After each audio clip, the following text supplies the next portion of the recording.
We spend so much of our lives chasing this thing called success. But what if the way we've all been taught to measure it is just wrong? Today, we're going to dig into a really powerful way to think about this from the late, great Harvard Business School professor Howard Stevenson. It's all about how to actually build a life, not just a killer resume. So Stevenson would start his talks with this line, and it's just brilliant, right? It completely throws you off balance. Here's this super accomplished guy, and he's framing his life in terms of his failures. It immediately forces you to step back and ask a much, much bigger question. I mean, really, is it just about getting on some fancy list or hitting a certain number in your bank account? The huge problem with those yardsticks is that they're always moving.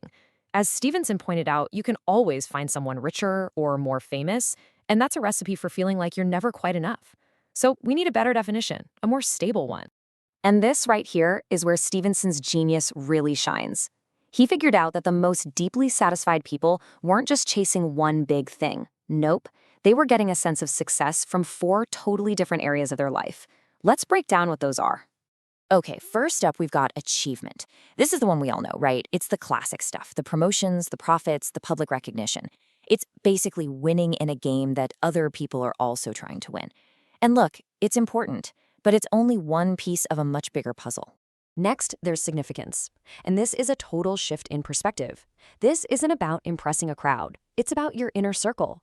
Have you actually made a positive difference in the lives of your family, your close friends, the people you really truly care about? It's way more personal, and for a lot of us, way more meaningful. The third satisfaction is happiness, and what's key here is that it's all about the present moment. Happiness isn't some future goal you finally unlock. It's a state of being right now. How do you feel about your life today? Stevenson loved this one quote, "Success is getting what you want, and happiness is wanting what you get." And finally, number 4 is legacy. This one is all about the future, about looking beyond your own lifetime. Have you passed the torch? Did you build something, your values, your lessons, maybe even a company that's going to keep making an impact long after you're gone? Now, here is the absolute most important point of this entire framework. You have to get this. These 4 things, they are completely uncorrelated. That means being a rock star in one area gives you zero guarantee you'll have any of the others. You can be a massive achiever and be totally miserable. You can leave a huge legacy but have been a terrible parent. This changes everything. And the examples just make this crystal clear. Think about it. Marilyn Monroe had world-class achievement, but was famously deeply unhappy. Or Stevenson would talk about his own grandfather, an assistant postmaster, who had very little traditional achievement, but had immense significance as a beloved scout leader. Then you've got your trustafarian in Aspen, who's happy as a clam, but maybe not achieving a whole lot.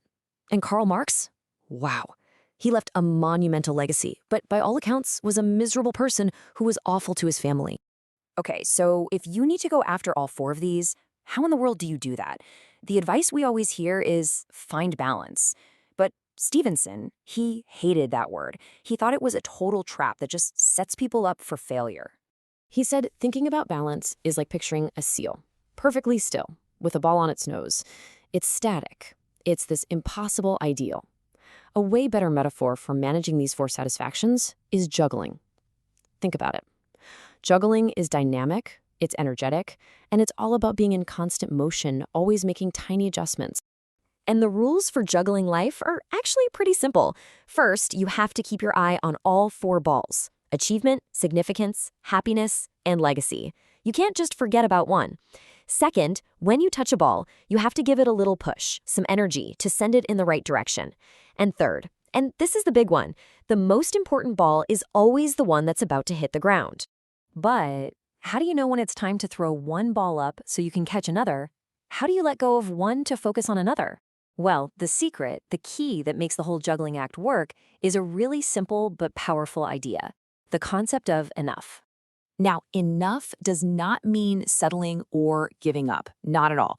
It's a strategic decision. It's about setting a lower bound, like, have I done enough on this project for today? And an upper bound, okay, that's enough work, time to go home. It's a limit you set for yourself, and it's incredibly freeing. Because when you decide what enough is, it's like a superpower. It lets you put one ball down, let's say it's your work, your achievement ball, and feel satisfied, feel good about it. That frees up your energy and your focus to give to another ball that needs attention, like significance with your family, or just your own happiness. It's what stops you from just maximizing one thing until everything else falls apart. I mean, listen to how Stevenson himself put it. He said that by setting these limits, it literally allows you to juggle. It gives you the permission to say, okay, I can throw that ball away for now. What's the next ball I have to catch? So let's bring this all home with the most urgent part of this whole idea, the part that you can and probably should think about right now. This is the final, crucial insight. Not all the balls are made of the same stuff. Some are rubber. If you drop your career ball, it'll probably bounce. Most of the time, you can recover. But some of those other balls, your health, your relationship with your kids, your integrity, those are made of glass. And if you drop one of them, it might not bounce back. It might shatter for good. So the real question this framework leaves you with isn't about some 10-year plan. It's about right now, today. Look at those 4 satisfactions in your own life. Which ball is starting to wobble? Which one is on its way down? What is the falling ball in your life right now? And what are you going to do today to catch it?